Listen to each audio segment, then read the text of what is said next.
Pay me, pay me, pay me my silver now. Pay me or go to jail. Pay me my silver now. Hello, private road members, Bix Weir, Roota.com. I just wanted to give you a heads up. There was something discussed in the Jenny Moonstone reading last Thursday. Today is Tuesday, March 26th. Jenny was talking about something about a bridge over water and how it's going to be have a massive effect on the price of silver, or on the whole silver game. And as you guys know, we did have the collapse of the Baltimore bridge, and I'm trying to put things together. First, listen to what Jenny says. I completely thought it was something about Dubai and India. This is different. And check out what she says here.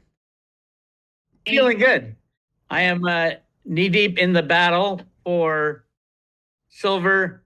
We got our daggers out today. We're going to talk about all our investments that we've been talking about for a long time. So I know that's always a big topic with our followers. When, and what's happening? I don't know what's happening. Let's start with silver, and I'll tell you where I am to get yourself acquainted with my world. I am fighting. My latest battle is against the Silver Institute and Metals Focus. That's like the industry standard for telling us exactly how much physical silver is mined and recycled and consumed in industry and in investments. And I think their numbers are way off. Mm-hmm. And I'm screaming that their numbers are way off.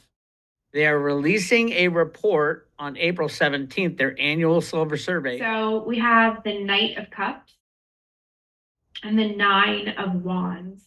So I like the Knight of Cups, okay? This is almost hits people on an emotional level. So primarily this is right.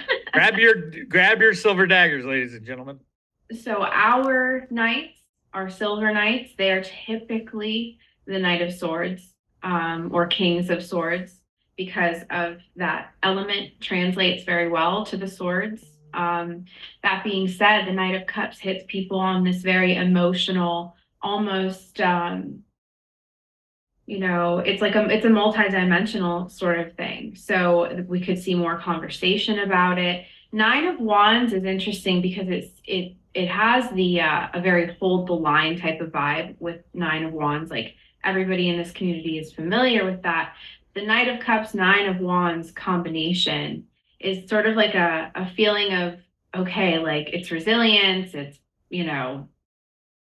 sort of, let me sit with this for a second, because we've got some Scorpio, Pisces, Leo, Sag.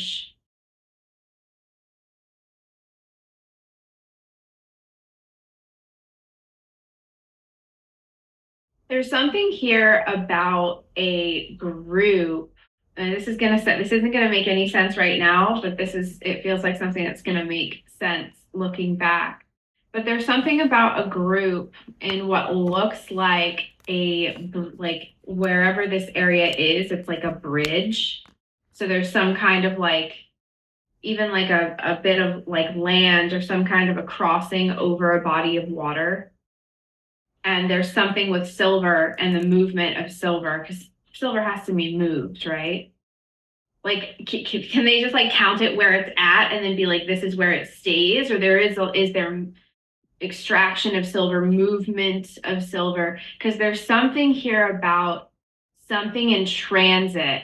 Now, here's the thing. I don't know if this is going to be publicized, or therefore something that could be verified, or you might have to be looking for it. But what I'm seeing, and I guess you could call this a remote view, I'm not sure. But what I'm getting is there's some kind of an issue with a group that is attempting to move silver. And it's over some kind of I don't know if it's a natural sort of land mass that creates a bridge, or if it's a man-made bridge, but they're moving it over water.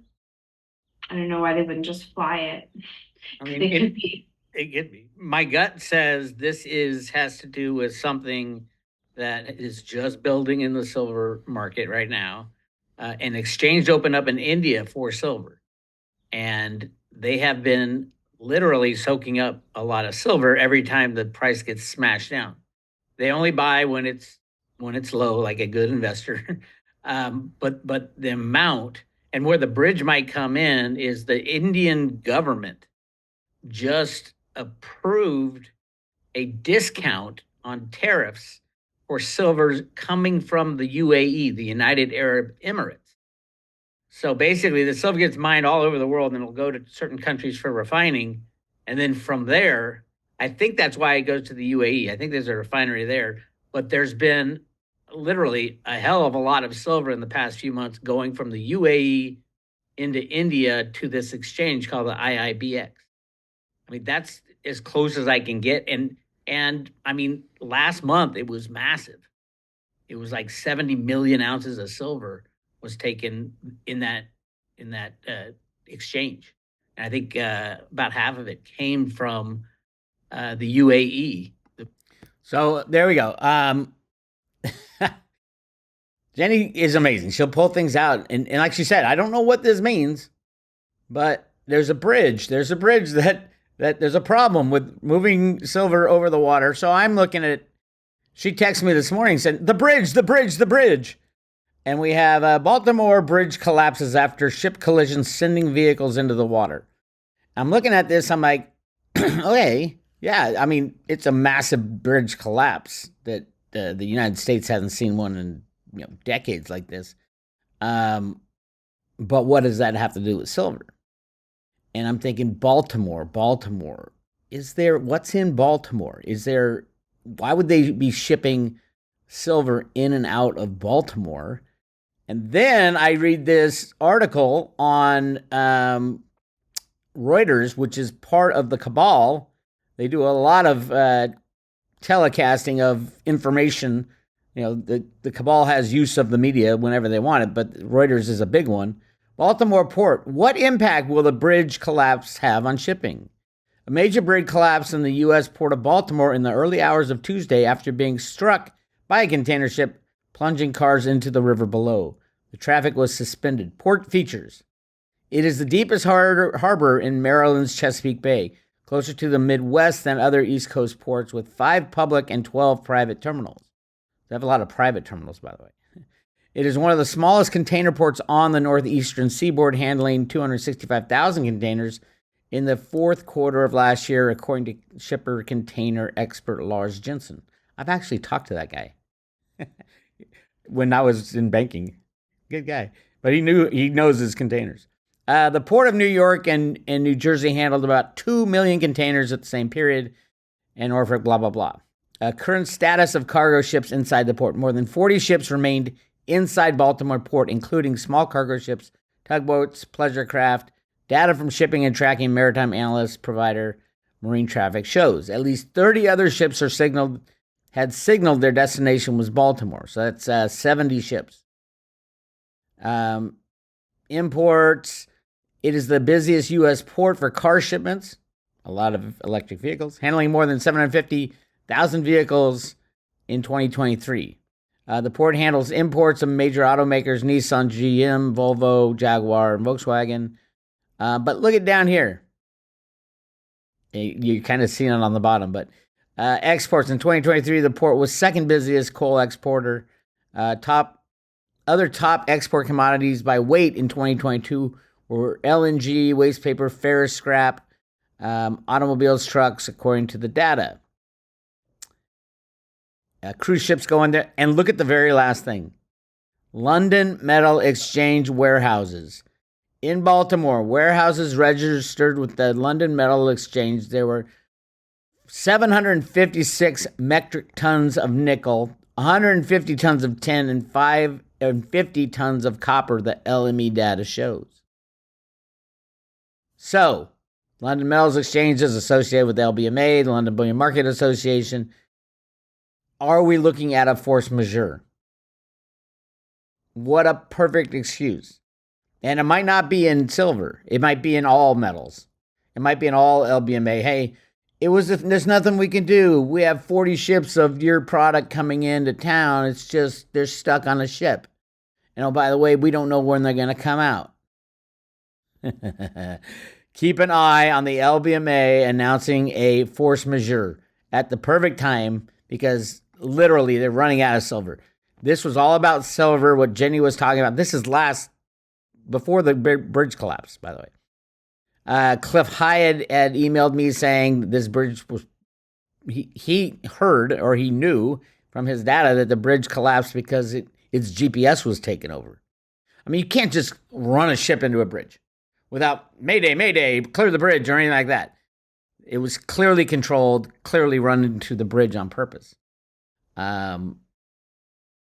So, yeah, I would say that's a Jenny hit. I would say, and I did act on this, great time to swap your Bitcoin for silver, physical silver. I think we might have the makings of a silver force majeure. That's what they have to do in all exchanges at some point.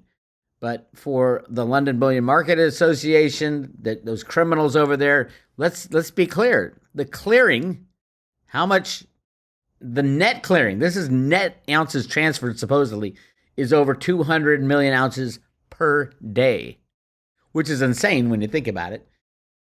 And that's supposed to be 1/3 of the actual total because those are net. It's just, everything is broken. I think Jenny nailed this. I think we're going to have some kind of issue. Now, I had talked to her, this was mid-April, we were talking about the LB or the Silver Institute's report. So it might be connected to that as an excuse why they got their numbers so wrong. But clearly, Jenny has hit on something as it relates to silver. I'd say great time to buy physical silver. Get it in your own possession. You shouldn't be waiting anyway. And if you have, Bitcoin's over $70,000. One Bitcoin gets you about 5 monster boxes. If you're looking at Silver Eagles, even more if you're looking at other things. Definitely think about grabbing yourself a whole bunch of physical silver based on the potential for a force majeure out of the LBMA. Thank you, Jenny Moonstone. Another hit. Great job. And we'll talk to her again next week. I'm going to be signing off for this week. I got Amy's birthday coming up, so we're going to do that. And so good luck. Happy hunting. Get yourself some physical silver.